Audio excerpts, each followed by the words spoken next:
Hello, everyone. Welcome to today's episode of Care Sandwich. I am excited. I have an amazing elder law attorney who's going to introduce herself in just a second. Elder law is one of those areas that I love to talk about because there's just so much there that a lot of people don't know about. But before I bring her onto the virtual stage, go ahead and check out this video to give you a reminder of what Care Sandwich is all about.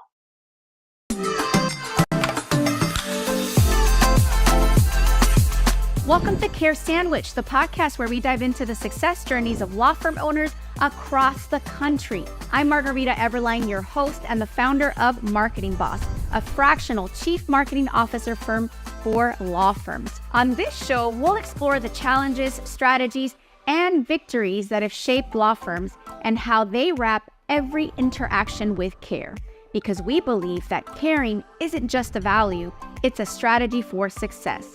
So grab your favorite sandwich, sit back, and let's dig into a conversation filled with insight, inspiration, and of course, a lot of care.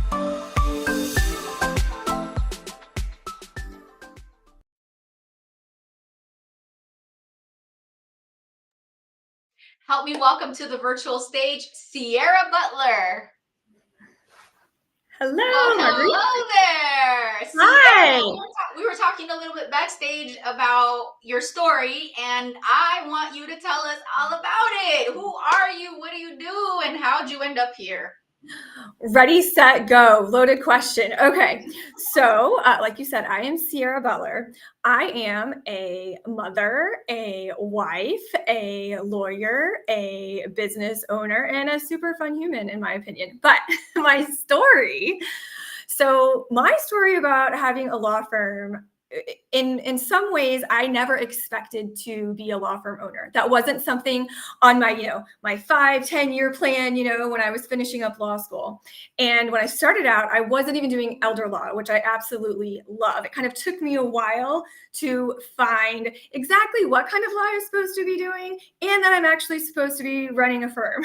So I'm a little slow on the uptick, but it's been a really fun journey. So one of the things that I do, so I have this law firm, Butler Elder Law. And when I first started out, I was practicing actually family law in Massachusetts, and didn't love it. I felt like I was fighting with the weather, fighting with my clients, fighting with my natural personality. And so once I finally woke up and realized that, and I came back to Florida where I'm from, I ended up working at an elder law firm. And I began to realize that, my skill set definitely lends itself to me being more successful as an elder law attorney. I love collaboration. I love binding people. And I was able to realize, there is asset protection planning and Medicaid. There's guardianship. We have, we're dealing with an aging population or a family member. And here's a problem. And my skill set is finding the right people. I'm like a quarterback, finding the right people that can do the job, whether it's a social worker or a CPA, and building a team around a client to help that person. It could be that I represent the actual aging person or their family member, or sometimes even a professional. But when I first started out, I was, an associate attorney. And then this thing happened, and I'm the kind of girl that likes to do everything really big. So It's not like I have this slow trajectory. No, I decide that I'm going to get married, have a baby, open my own firm, all within a short period. So when I did that, I was always the worker bee, right? I didn't have that mentality of I didn't have to go out and I didn't have to rainmake. But I definitely credit my husband, who was like, you know what, I think you can do this. And I was at this season. So that's kind of theme I want to talk about today, is we all have seasons in life. And at that time, your season, I was in a what's happening season. I've got hormones because I'm having a baby, but I'm trying to do all these transitions. And that season was, you know what, I know that I like this area of law.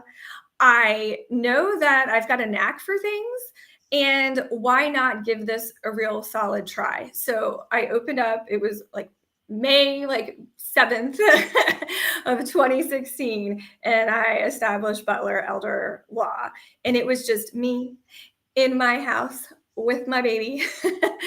And then I eventually, which is kind of what we can talk about, is I eventually kind of put together just a little plan. I decided I liked something just enough, and then I always think to myself, who does something better than me and who can help me get to the next thing? And That's a so we good can tip. That's a good tip. So who does something better than me is what you asked yourself. I always ask myself, like, I have an issue or I have a problem or I want to be somewhere else, right? I'm not where I want to be. And identifying generally what those are and who does it better than me? Is there an attorney that's been a business owner that's done something that's better than me that I want to ask them about? Maybe it's a particular case problem. You can apply it to anything. Maybe it's a particular elder law case. Who's doing that? Who's done it before and does it well? Who have I heard from other people do it well? And for clients, who, if I need a realtor or I need somebody that does some specialty, who does it well? Who's doing it? And can I learn from them? Is this something I should hire out or should I try to do it myself? I mean, that's always the big thing. I think that's always been the biggest struggle, though, as a person starting out as a solo. And now we can so before it was just me, baby, sitting in my home. Now I'm on like my fourth or fifth reiteration of an office, and I've got an associate attorney and a paralegal and a full-time receptionist and 2 part-time people, and I'm investing in technology. Things look a lot different from when I started out, but everything I've done has been, okay, where is it that I want to be? And sometimes, honestly, I've actually said to myself, right now I need to stay right here, or there's other things going on in my life of seasons. And maybe I don't need to be making a move right now, but maybe I need to keep the status quo intentionally. So, what would you say to somebody who is where you were right when you made that decision to go out on your own and do this on your own and is thinking, I don't know what season I'm in? Like, how do you know you're in a season to do versus in a season to wait?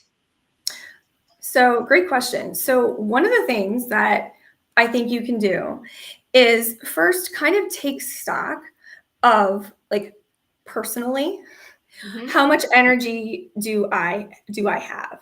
And it doesn't have to be perfect, but just kind of a general overview of how much energy do I feel like? Am I just generally motivated to want to do the next thing? Now people are all different, right? I am I'm an ENFJ. I'm very feelings motivated, futuristic. Okay. And so part of it for me is one, learning. I did all those personality tests, the Clifton Strengths, the test, all those things, right? And it's about, for me, it was about finding out first who I am, and then do I have the motivation?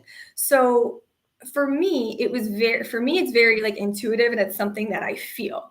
But if you're not a feeling person, right? If you're not a feeling person, then you've got to figure out what your way is. So for example, maybe you're a person that you thrive on the data. So fine, make a list of, all right, where is my family situation? Do I have an aging parent? Do I have a child that has something going on or a special need, or or is there something else that I want to do? Maybe I shouldn't, do this one goal because I really want to take this giant, vacation that I've planned on. Well, you can't be doing that. So it's really thinking about truly what you want. And so for me, it's a little bit easier, but I would think if you're more relying on data, I would literally journal, write them out, pros and cons.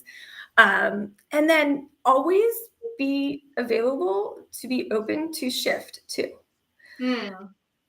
Because I've had times where I thought I was ready, and then I took a step or two and I realized that I wasn't, and that's okay. And I recalibrated. So I love that. And if I could share something kind of personal, but I'm sharing it on this podcast now, so we'll see. So a lot of people, when they meet me, they're like, oh, like, because my core is data analytics, right? So I pick up on patterns in data, right? It's Okay. like there's an explanation. You can always see where things are going, right? Mm-hmm. But surprisingly, those who know me the most, I'm very intuitive. And I'm going to connect the dots between what you said in a different way. And I agree with everything that you said. I operate the same way. I think that there's external data that's tangible, like the life decisions, right? Like the facts, what's in your bank account? Can you afford this, right? I'm going to call that external tangible data out here. Okay. And then there's internal data, which is your spidey senses, right? I have boys, so we use the term spidey senses, right? Where you're like, this feels off, or this feels good, or this feels scary, or this, that is also data. Like I really do believe that I'm going to call them two sides, the data analytics side and the intuitive side really are the same. They're two sides of the same coin. Like I analyze my gut feelings the way I would analyze external data, like the amount of money in an account when I'm going to make an investment. So I think that what you said is like on point, where you're trying to make a decision. You want to use the tangible data, like your risk tolerance, your goals, like all those things that you can appreciate externally, but then also follow your heart. Because here's what I've observed as a fractional CMO for law firms. I work with law firms that are massive, and then I also work with law firms that just started 2 days ago. And I work with law firms for many, many years, and I see the trajectory. Those that have that passion, that emotional, intuitive, like this is my life's purpose, they're able to think bigger and get closer to the decisions that they need to make to really move the needle on their growth a lot better than those that just don't have the passion, where maybe based on external data they said to themselves, I'm tired of having a boss, so I'm just going to start my own firm. Like, okay, that was just based on external data, but you said something like, what excites you? Like you asked yourself also like how you were feeling about it, or how, you said, how much energy do I have for this, right? So that's tapping into your emotions and your passion. Like, I really think that based on what you described, the data tells me you're very likely to overcome everything that comes with being an entrepreneur, because it's not easy. I mean, unless, you have a trust fund and you have endless risk tolerance, it really is not easy to start your own firm, build your own brand, run marketing, operations, like all of it. It's a lot. And you have to really have the passion. That's what gets you to the other side, because those practical things are going to come and go. And I love what you're saying. So there's something that I kind of want to mention when you talk about that, is you're like, in your world, you're like, you've got these like equal, like, okay, there's my analytical side and there's my gut. And for you, they're all together. And then going back to what I said before is like, I know that my stronger side is my intuitive. And I know that my weaker side is the recognizing patterns sometimes. And so what do? I fill in those gaps with people that do it better, or I watch what other people are doing, right? Because I realize that like, ooh, not so much. So like my husband, it's funny because as a team of spouses, he is on the more analytical side, less intuitive side. So that really works out. But in my business, I have to go outside, fractional CFO situation, to get those things that I'm not as it's not my strength, right? Now I'm not blessed. I've gotten a lot better at it. But like here, I'm going to find somebody that does it way better than I do to help me so I can level up there. And so that just is key. And the other thing that I wanted to mention, because when you said about having all that, somebody might just say, oh, I've got all this excitement, but like hasn't been able to like channel it, or they're concerned about things, or how do I put that into action? One thing that I did that I didn't even realize that I did it when I started out, but now looking back, it definitely helped carry out every decision that I've made, is thinking about, what is that statement? What are you here to do? And so for me, it was, when I started out, I wanted to be able to leverage technology and use it to help people get through these elder law situations, helping their loved one or helping family members, even helping non-family members if I'm representing a professional. But it's always been, how do I do that? I really like connecting people, but is there a way that technology can make this more efficient? And my goodness, have we seen a lot of changes. And one of those things that kind of goes along with changes and the seasons in life that I'm at is I had some seasons where I wasn't as motivated personally to do things, and if we're going to get personal here, I'm happy to, I have a child and he's really high ADHD, and I was, working really hard to get him these supports and work on ourselves and parenting. And that was just a season in life. And so we've had some of these, we've had loss of loved ones, things like that in our family. And I thought I was maybe ready to go and scale and try to do things and invest more. And then I was like, oh, wait, no, that's not where I need to be right now. Well, turns out in the last, 2 months and getting into the new year, I've really decided to, now I'm going to do it. Like nothing is going to stop me. I'm ready. I feel it. Everything feels in line. I've got the people in line that are looking at the data and noticing those patterns for me. I've gone to some conferences. I've, been reading more. I'm thinking about all of these things more, but I'm always thinking about my mission. And now, so it's made it very easy to pull the trigger on signing contracts, for example, to implement new technology. And I know that means I'm going to need to hire somebody else too. I mean, so those things, it all just kind of gets interwoven with that season, but having that written down and it's on my website of like, that was kind of the goal. And that's why I started out, and it's still the mission, really helps when I'm like, should I do this or not? Does it fit within that goal? And then how do I feel? Does the data say that? And what's the gut say? And I'm going to pull out another nugget that I read in between what you just said. It's okay to give yourself grace if you make a choice and it works out differently and you realize you thought you were in a certain season and you're not. That's okay. That's still a benefit, because what I gleaned from what you just shared is you learned what you needed to learn, and it was the perfect setup now for this season, because now you have that much more commitment because you recognize the difference of where you were at versus where you are now. And it's like, oof. Tell us where Can I give you the perfect example of that right there? Yes. And then I think that's tangible. Yeah, I want tangible things. So there was a time when, and it was within the first year or two of starting the practice, I remember still at home, didn't have an office, had the baby. I had signed up for a particular CRM tool. And I had, I researched it. I really liked it. I paid for it, and I didn't implement on the onboarding. It just fell apart, and I didn't get off the ground. And for a while, I just wrote it off as, okay, that was I made a bad business decision because I didn't have everything I needed to see it through. And that's okay. I will reassess this later. Well, here's later now. And I have decided that this is the same tool, right? Is the one that I definitely want. But now I have a tech implementation guru that I've had that will help me. So here's the funniest part. Okay. This is what just cracks me up. So I go back to the company and I'm like, hey, remember me? I realized I made a mistake back then. I didn't have what I needed to carry it out. I do now.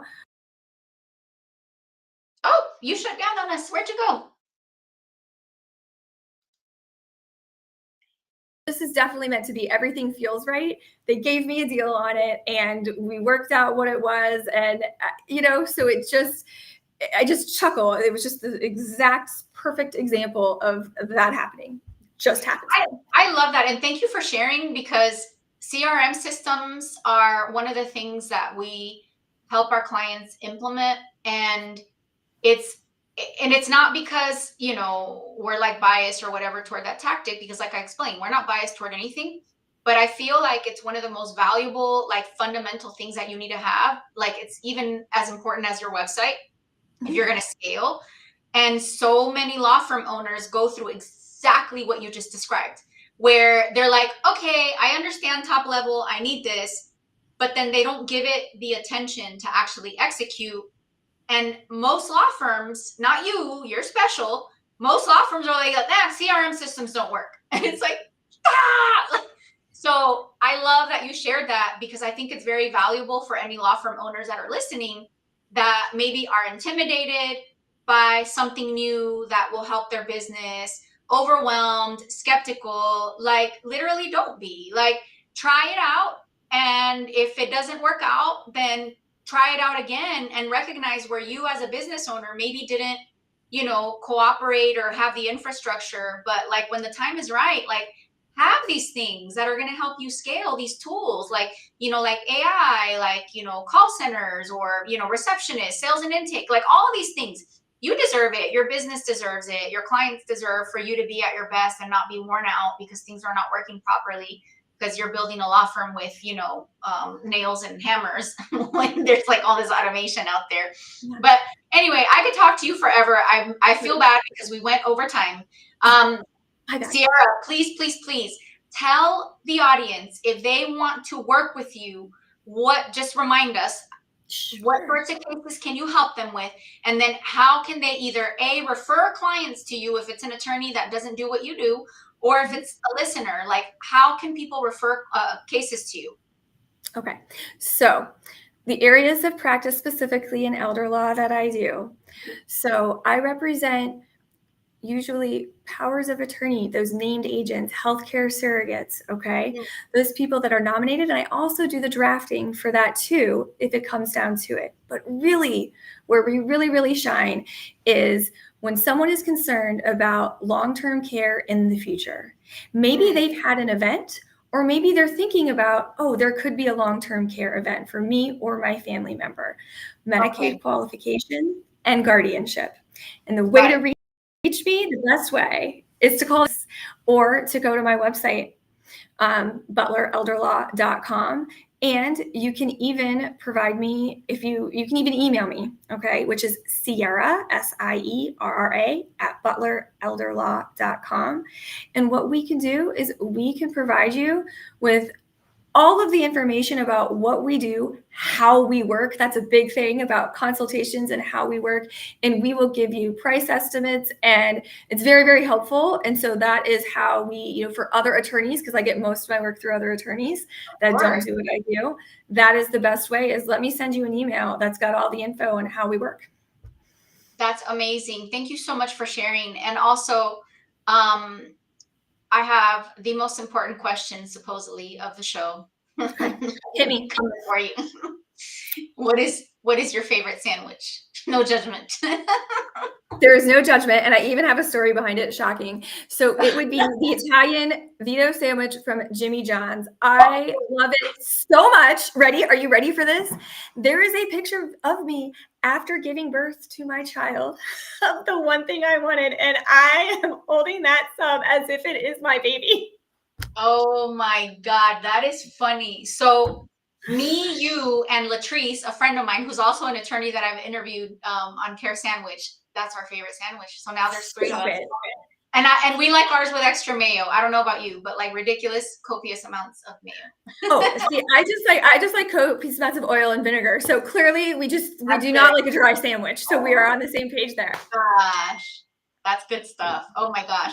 Well, Sierra, this has been great. You've been so wonderful to interview. I'm really excited for those of you that were able to tune in live. And if not, catch this on Spotify. We're going to have it on Spotify, Apple, all the podcast platforms here shortly. So stay tuned for the next episode of Care Sandwich. And thanks for joining us for this one. Thanks for doing this.